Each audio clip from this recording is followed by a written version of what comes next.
The reason you go to school is to get smarter, and if you're smarter, then you can be successful in life. And the more people that are successful, the better country, the better world we have. You really can't argue with that. Maybe you want to start the argument now. That is fine with me. Why do we learn what we learn? It's pretty obvious why you have to study mathematics. You need to understand math. Even if you're not going to become a mathematician, you still need to know how to count money, how much money is in your bank account, everything that you're going to buy. You need to understand the basic ideas of math. So you understand why we teach you that. You understand why we teach you science, because you need to understand the world around you. All the technology that we have, all the inventions that we have is because schools taught people science. I mean, you go way, way back in time. We had to learn about science just to grow food. If we wouldn't have studied the earth, we wouldn't have known how to grow crops and to feed people. English, again, it's obvious. You need to learn how to read and write and communicate if you want to be successful in America or in the world. The big question is, well, why do I need to study social studies? And mainly people say history. I don't need to know about what happened in the past. That's just one part of what we're studying in social studies. It's not history. History is one of 11 parts of social studies. Really what we're studying in social studies is people. You need to understand people. You need to know math. You need to be able to read and write. You need to understand science. Social studies focuses on people. If you understand people, then you can be successful. A boss needs to understand the people he works with, the people he sells goods to. Coworkers must understand how people think and what people want and the way that people act. Policemen must understand people. Fathers and mothers must understand how people operate and what they want to do if they want to raise successful families. Neighbors must understand each other. If you do not understand people, you cannot operate around people, and that's what the world is. It's nothing but people. We make the decisions. We've got to understand each other. That's what we're studying in social studies, people. Now, the other big part that we're always talking about here in social studies are governments, because people have created governments. So we need to understand governments and rules and law and courts and justice and equality and all these principles and ideas and abstract concepts that the people have come up with. So you know why you need to understand science to be successful. You know why you need to understand math to be successful, and English. I'm going to try to tell you why we have the governments, why we've created these real basic and a simple idea, but this is what we're studying in social studies. People. Because the better you understand the people that you interact with, the more successful you can be. If you don't understand people, you're going to make mistakes. You're going to make bad choices. But if you do, you can be successful. And if everyone understands people, then not only will you be better, but everyone else will be better for it and will create a better country.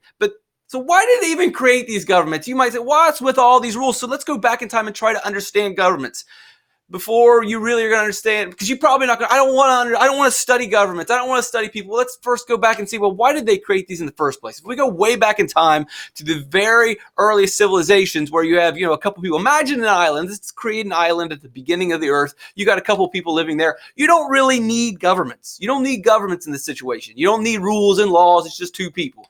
And as you add more people, you still don't need governments. You don't need rules and law. The people are going to work things out amongst themselves. No big deal. Everything's fine. But as you get more people, more issues, more conflicts are going to arise. There's no guarantee that this guy is going to get along with this guy. You might have theft. You might have murder. You're going to have issues. People are going to disagree about what they want to do and what that island should look like and what we should spend our time doing on the island. And as you get more and more people, you're going to have issues. This is how mankind and civilization develop, right? We start out with very few people. It grows and grows and grows. And as more people populate, you have more conflict, more issues. Things have got to be understood. You want the island to be peaceful. You've got a bunch of people on this island, right? So all of a sudden, we've got all these people. Before, we didn't need governments. It was just a couple of people. We don't need governments. We don't need a bunch of rules. Just do your own thing. Well, now that you have thousands or hundreds of people on this island, we need to decide, look, well, is this my part of the island? Is that your part of the island? What are the rules on this island? Who gets to do what? Who gets to say what? So the people think, the cavemen think, and at the very beginning, you're going to decide, well, this is an obvious situation. You're going to need rules. If we want the island to be peaceful, if we want hundreds of different people to get along, well, we have to know what the rules are. You can't read my mind. I can't read your mind. We need to know specifically, all right, here's what we can and can't do. So this is an example of rules right there. Well, then the next question is, who makes sure that people follow the rules? Just because we have these rules written down, Who's going to make sure we follow the rules? And then who decides if someone has broken the rules? Who's going to make these decisions? This is the earliest development of government. We have government today. We need to understand government, but the best way to understand government is to understand, well, how did we even get governments? We have police, we have firefighters, we have schools, we have representatives, we have presidents, we have judges. How did we even get to this? Well, this is how this stuff developed. How will we develop all these leaders? It starts with getting more people, and then you have so many people that all of a sudden, well, you got to create rules to control the people. And then once you create the rules, then it's, well, who's going to make sure that people are following the rules? And who decides, well, did you really break a rule or did you not break a rule? That's how we get governments. And we have governments today. So you're obviously with me when you're saying, okay, I get it. We need to understand people. And in social studies, we're going to study people, what they think, what they say, their actions. And the better that I understand those through social studies, the better that I can navigate this world, the more successful I can be, the better that I can sell to people, the better that I can work with people. I can work with my employees. I can work with my coworkers. I can work with my family. I can work with my neighborhood. If I understand my neighbors better, then we can build a strong community with safe homes where we can all have really good lives. But that happens by understanding people, and that's social studies. Science, you don't really understand people and what they say and what they do. Math, you're not understanding people. The teachers don't focus from kindergarten, first grade, second grade, third grade. They don't tell you how to deal with people. They don't tell you how to understand people and what we do and what people believe. And in English, you might talk a little bit, but mainly we're focusing on learning to read. Social studies is where we begin to understand people and what we believe. And our beliefs often come to life in the form of government. The ideas of what we believe is right and what is wrong and what people should have and what people should not do and who should say, that all exists in government. And that's why we understand, or why we study governments. And that's how governments got created. They had to find some way to make sure that society was controlled and safe. The next question that we will always study through social studies is, all right, we all get it. You got to have governments. We need rules to make sure that life is safe, so no one steals from me, no one kills me, I got my property. We need some sort of government or some sort of organization or some sort of leader to make sure that there is structure, so that there is stability, so that there is safety. You get it, you got it. So that's what we study in social studies. But how do we pick those leaders? That's another issue that we get it. You came up with this idea of rules, but we need someone to make sure that the rules are enforced. Someone's going to create probably more new rules, and someone's going to decide if people break the rules. But how do we pick those people? How do we pick those rulers that create the rules? How do we pick the people to decide if you've broken the rules? In the earliest form of civilization, it was, well, this guy's the biggest, so you know what? We're not going to pick rulers. We're not going to write the rules. This guy's the strongest, and he'll kill us. And that's early civilization. And we still have that tale. Oh, well, that was just back in the caveman. No, we would call this a dictatorship or an autocracy, where one strong man writes all the rules and everyone follows them. And if you break those rules, you're killed, you're murdered. It sounds very barbaric. It sounds savage. It sounds like, well, good thing we don't do that anymore. We still have countries around the world where this is in place, and millions of people have died because of this. That's not good. That's why we study this, to prevent this again. The end goal, you're studying math to become better, to make the world better. We're studying social studies to understand people, to understand governments, to make the world better. So this guy rules all these guys. Eventually what happens in this cycle is people start talking behind his back. They're gossiping. We want him out. We want him out. He's bad. He's bad. Now, one of them can't take him out, but together they can all eliminate him. And we see this cycle through civilizations, and we still see this cycle today. It's not a good system. It's a bad system. That's why we study it. That's why we understand it, so that we don't have to live through this again. And we can see this in the animal kingdom. Chimpanzees do the same thing. The strongest chimp, the alpha male, rules over the other chimps. Now, if he starts going too far, the chimps start talking behind his back. They get together and they murder him. But what ends up happening is someone that's strong and then fills that void again. And you have a very vicious cycle. And when you live in that type of a civilization, there's not a lot of growth. There's not a lot of development. It's not a good system. We don't want that system. So how else could we pick our rulers? That's a dictatorship. Here is a famous example of a dictator. We don't want that. That is bad. We should study it. We should understand it. And we should try to prevent it at all costs. How about this system? Hey, I rule because God picked me. We call this a monarchy, and this has existed as well. That's Henry VIII, and he ruled. He made the laws. One of his famous examples of a rules was he didn't like the church that existed, and so he created his own church for the country. That's whether you like that or not, that's an example of a monarchy. That's another type of government that we will study. Maybe you like it, maybe you don't, but those are the things that we're going to go into and try to understand in social studies. It's probably not the best system. That's why we study it. So moving forward in 2020 and 2030 and 2040, when you are making the rules, you understand the rules, you understand how people think so that you can make the country better. You can make better laws. You know how to better serve people. But the only way you're going to know what rules we need and what rights we need and the best way to pick leaders is if you understand all the ways that we do it.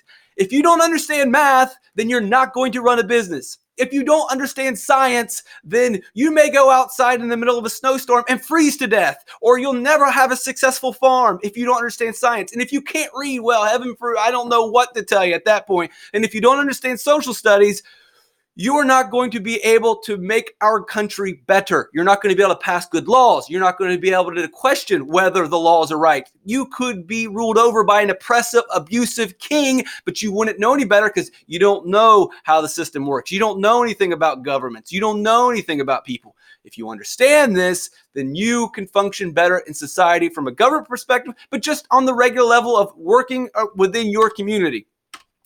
The system that we mainly have, we'll spend a lot of time talking about it, is democracy. And this is how we pick the rules. So we will vote for rulers, and those rulers will set up the rules so that the island is functioning successfully. It's not one guy who makes all the rules for the island. It's not one guy that claims that God picked him and he makes the rules for the island. What happens is we pick the leaders that set up the rules for the island. We vote to pick the leaders that determine who's breaking the rules. We vote to pick the guys who decide if you did or did not break the rules. We always make the decisions, and maybe we want to add a rule, we pick. That's democracy. That's the type of government we have today.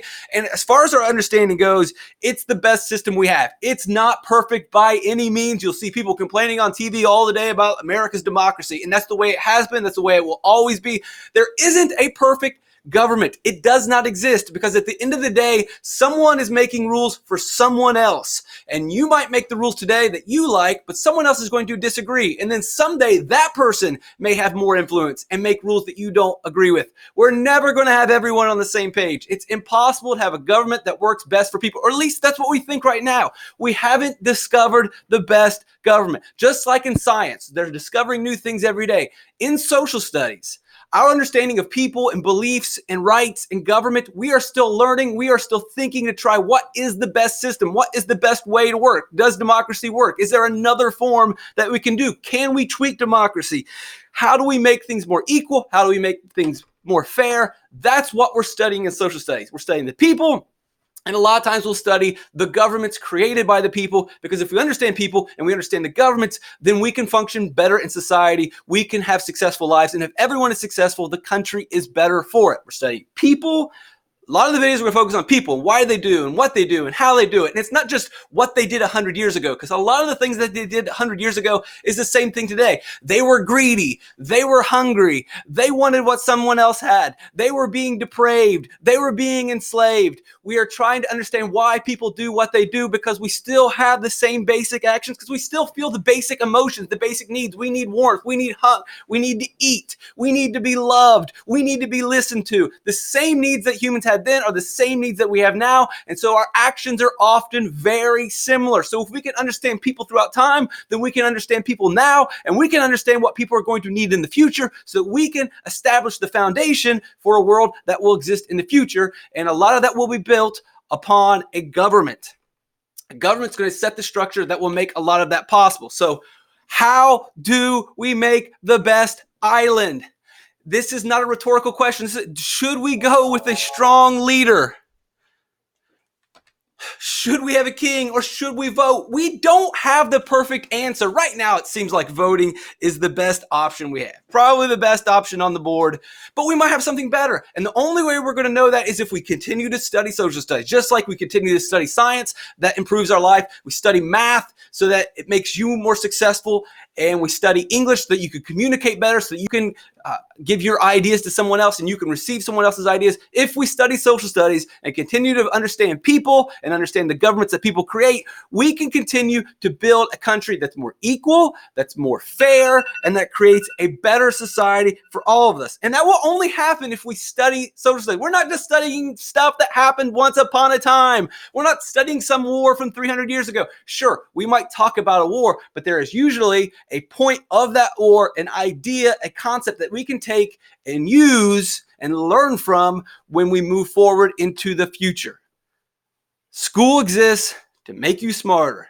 And in terms of social studies, the reason why we are teaching you social studies, we're teaching you about people, and so we're teaching you about the government, is so that when you take over this show, when you run this country, you make the best island. You need to study the different systems around the world. You need to study the different governments and study the different actions that people have taken. And once you've understood and studied all of these, then you can start making the decisions to say, no, you guys are doing it wrong. This is the way we do it to make a free, equal society where everyone has an opportunity to live the best life possible. It starts with education, teaching you about social studies to do that. And it's not just the best island, it's the best America, it's the best world. We get it. Math, so I can function in society. I need to know how to balance my checkbook. I need to know how much money I've got in the bank. I need to know how much money I need to save up every single day so that I can buy a house someday. I need to know how much money I need to save up so that I can pay for college and pay for all my bills. I need to understand science so that I can function in this world. And maybe I'm not going to be a scientist, but a lot of us will learn how to make better cars and make better computers. We need to understand how the world works in that manner. And I need to be able to read and write, but I also need social studies so that we can make decisions. Because last time I checked, this was the system we had. We vote. We make the decisions. We write the rules. We pick the leaders in America. We do it. And if we don't understand social studies, then we are going to make bad decisions. If we don't understand how it works, we will pick bad governments, we will write bad rules, and we will suffer the consequences. It is very important. Social studies is the biggest thing that you will study. It's not history. It's now and it's in the future.